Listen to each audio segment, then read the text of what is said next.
Eu gostaria de chamar, pela nossa videoconferência, o doutor Wadi Damos. Ele é presidente da Agência Nacional de Saúde, ANS. Bom, quero saudar, né, a pessoa, né, do senhor presidente do Instituto dos Magistrados do Brasil, desembargador Jean Saad, a todas as senhoras e senhores desembargadoras e desembargadores presentes, senhoras e senhores magistradas e magistrados, advogadas, advogados, defensores, promotores. Desejo a todas e todos muito bom dia. Fico muito contente de estar aqui nessa casa, Tribunal de Justiça do Estado do Rio de Janeiro. Aliás, peço desculpas pelo fato de não me fazer presente, mas a agenda não me permitiu. Espero que a nossa transmissão tecnicamente esteja boa aí para que possa ser ouvido, né, com nitidez. Estou aqui para tratar de um tema, né, que, pela sua natureza, é um tema tormentoso, né, tema, mas ao mesmo tempo rico, que proporciona um debate intenso de questões, algumas permanentes, desde que a regulação teve início aqui no Brasil, né, com a criação da ANS, com a lei dos planos de saúde, e algumas questões novas, né, que dizem respeito, mas tão tormentosas quanto, que dizem respeito à atualização do rol de procedimentos, né, fonte perene, né, de judicialização, enfim. Mas estamos aqui, né, e vislumbro aqui dois lados da equação que estão se encontrando aqui nesse momento, né? De um lado o regulador e de outro o judiciário, né? E no meio o cidadão que precisa de cuidado. E o tema que os organizadores desse simpósio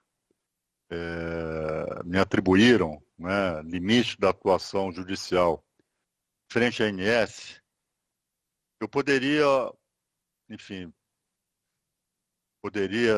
estabelecer aqui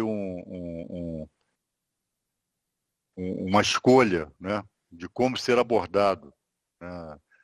Poderia ser abordado de forma defensiva, e como se eu viesse aqui reclamar de decisões judiciais, eventualmente, né, que contrariassem a agência, contrariassem o entendimento da ANS. Mas optei, e acho que optei com correção, de não fazer dessa maneira, né?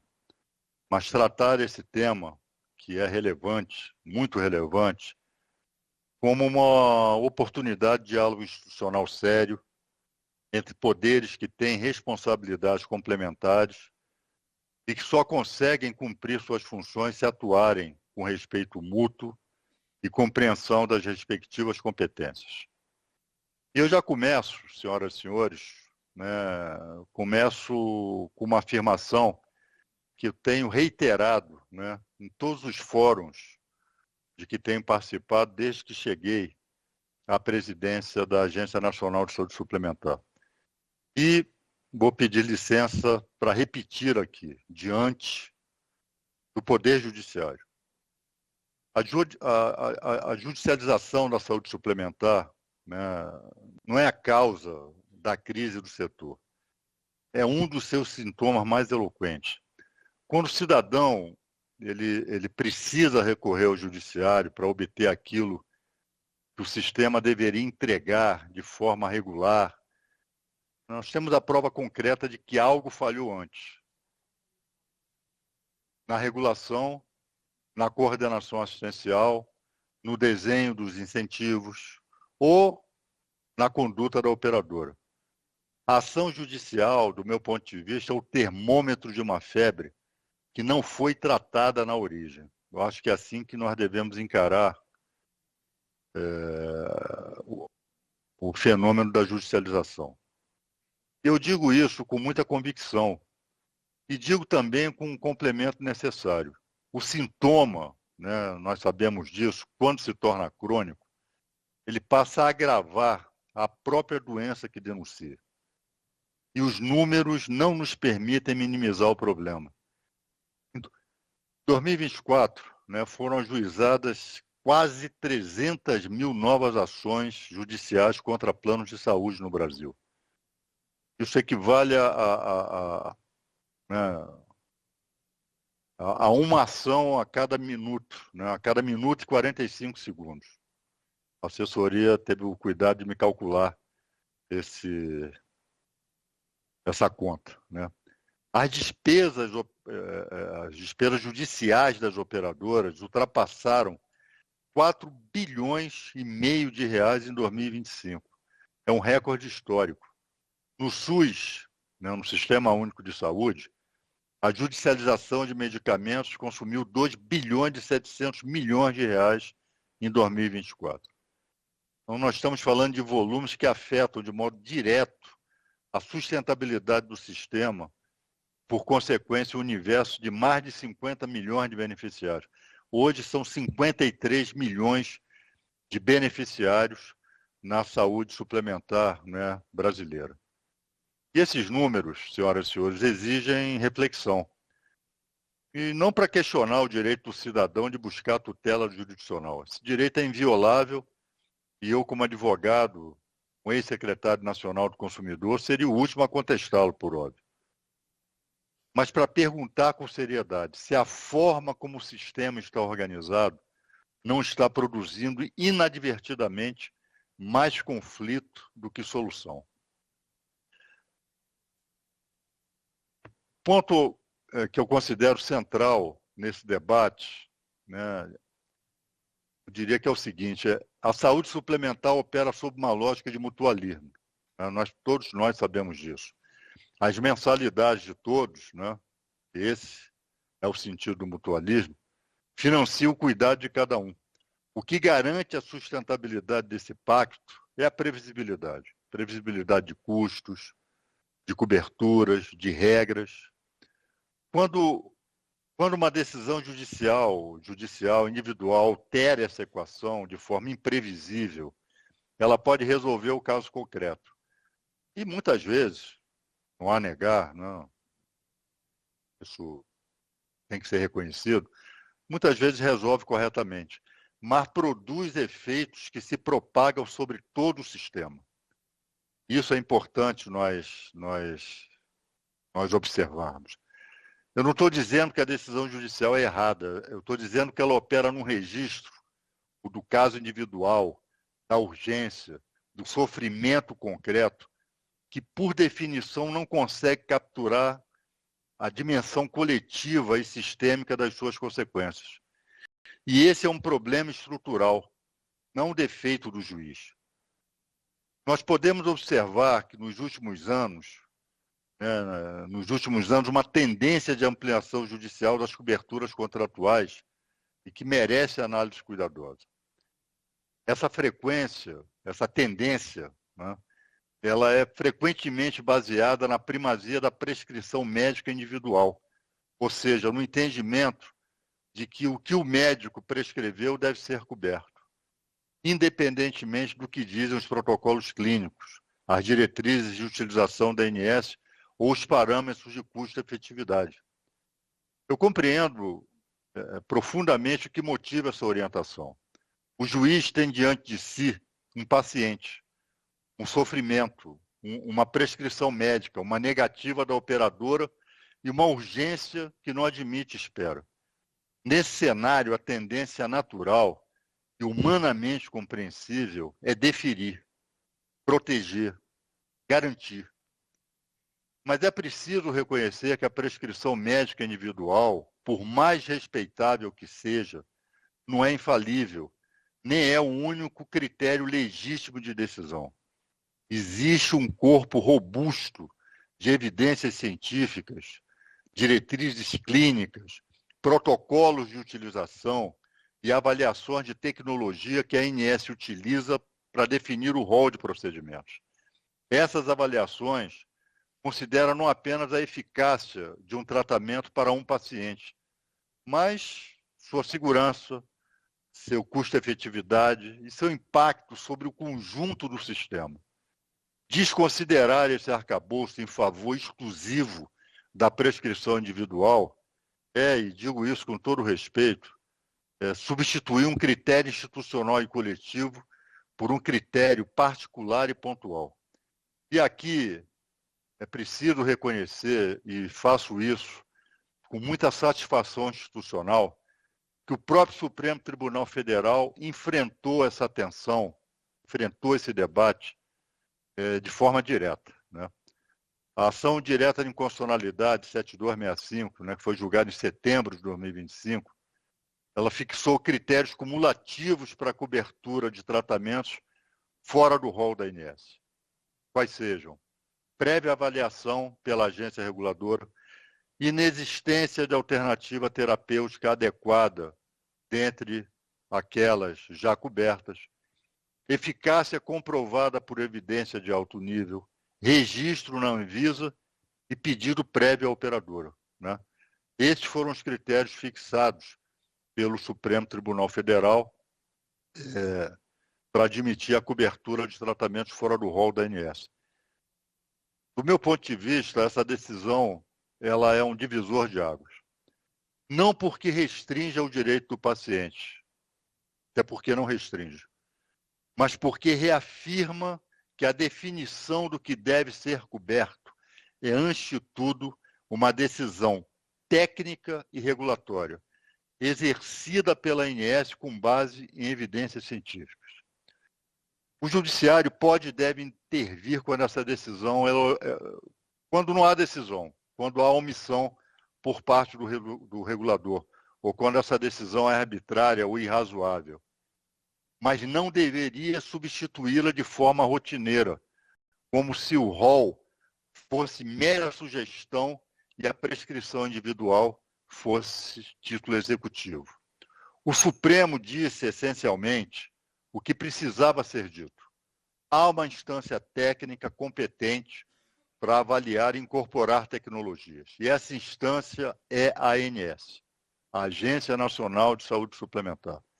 O judiciário controla a regularidade, a proporcionalidade e a razoabilidade das decisões da agência, mas não ocupa o seu lugar. Isso acho que tem que ficar bem claro, né? E acho que também que a decisão do Supremo na referida ação de inconstitucionalidade, ela deixa isso muito claro. E, senhoras e senhores, e talvez aqui resida, né, a distinção mais importante que esse debate, esse diálogo entre nós pode ajudar a construir. A diferença entre suprir uma lacuna e substituir uma competência. Suprir uma lacuna é legítimo e necessário.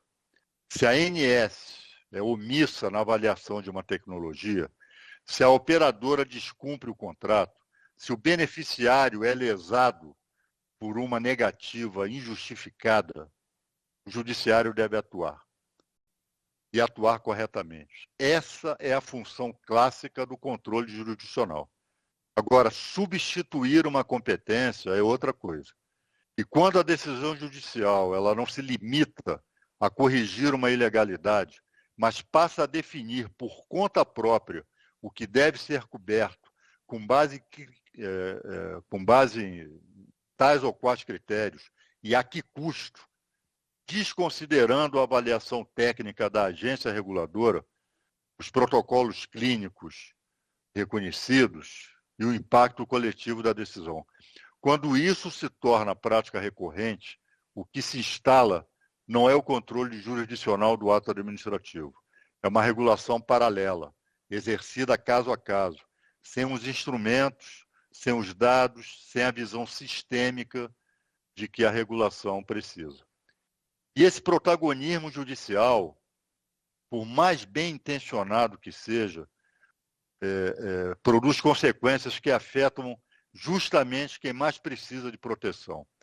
Quando uma liminar determina a cobertura de um medicamento de altíssimo custo, sem avaliação de custo-efetividade, o valor dessa liminar é rateado por todos os beneficiários do plano, inclusive os mais vulneráveis. Aliás, o meu colega de ANS, doutor Daniel Tossi, se não me engano, vai tratar dessa questão no próximo painel, se eu estou bem lembrado. Então, quando liminares em massa se acumulam sem previsibilidade, a operadora não tem como precificar o risco. E o reajuste, o resultado é reajuste maior, por um limite, saída do mercado. Quando a judicialização se torna a via preferencial de acesso à inovação, o processo de incorporação técnica perde sentido e a ANS é esvaziada na sua função regulatória. Mas se eu não vim aqui para confrontar, obviamente, também não vim para lamentar, né? Eu acho que o nosso diálogo, os nossos debates devem gerar cenários propositivos, né? E eu entendo que o desafio que se coloca ao Brasil é construir esferas de diálogo no âmbito da saúde suplementar, né? Concentração e produção de diretrizes comuns entre o judiciário e o regulador. Isso não é uma ideia abstrata, é algo que já está em curso.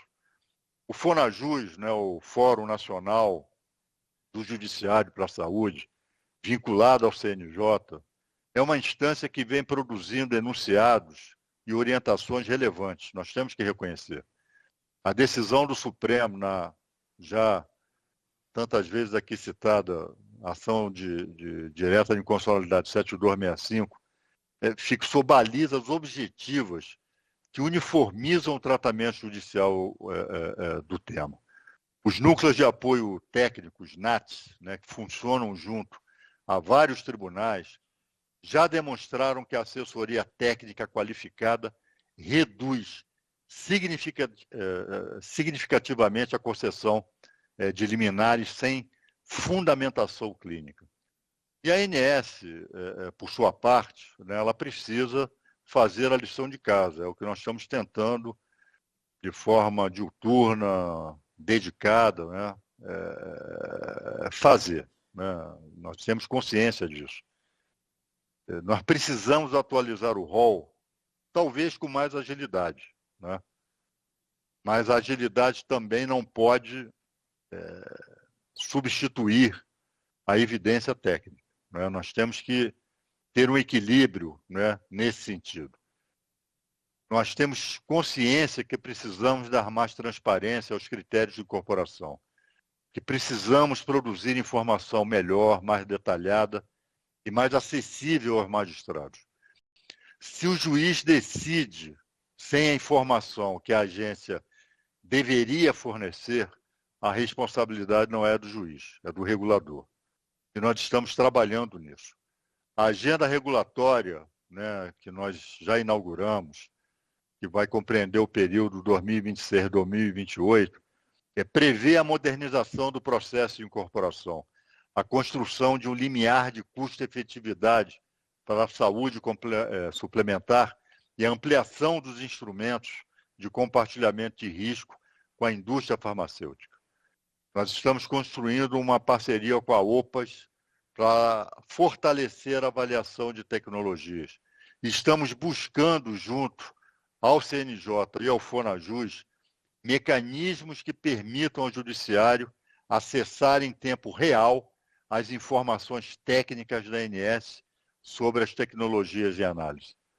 Porque a melhor forma de reduzir a judicialização não é restringir o acesso à justiça.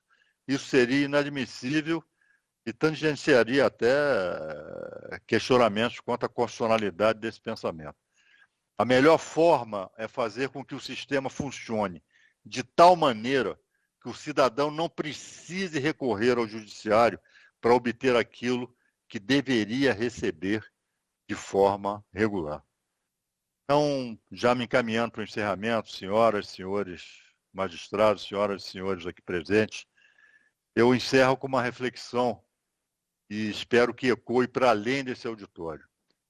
O Poder Judiciário e a ANS não são adversários, né? São atores de um mesmo sistema com mandatos distintos e complementares. O Judiciário tutela o direito individual e controla a legalidade dos atos do regulador. A ANS define as regras do setor incorpora tecnologias com base em evidências, organiza incentivos e protege o equilíbrio do sistema. Quando cada um exerce sua função com competência e respeito à competência do outro, o sistema funciona. Agora, quando um tenta ocupar o espaço do outro, quem perde é o cidadão. A saúde suplementar brasileira cuida de mais de 50 milhões de pessoas. Essas pessoas precisam de um sistema que funcione com previsibilidade, com racionalidade clínica, com transparência regulatória e com acesso à justiça quando necessário. Mas precisam, acima de tudo, de um sistema em que o recurso ao judiciário seja a exceção e não a regra. Porque quando a judicialização se torna um mecanismo ordinário de acesso ao cuidado, algo falhou dos dois lados, né? O judiciário, ele não é o corregulador. O papel da regulação cabe à ANS. E cabe à ANS regular melhor. Cabe ao judiciário controlar com critério. E cabe a ambos, juntos, construir os espaços de diálogo, que é o que nós estamos fazendo aqui, que permitam que o centro desse debate continue sendo a pessoa e não o processo. Então, eu encerro por aqui, quero agradecer a todos a paciência, peço desculpas caso tenha excedido o tempo, mas é o que eu tinha a dizer às senhoras e aos senhores. Muito obrigado.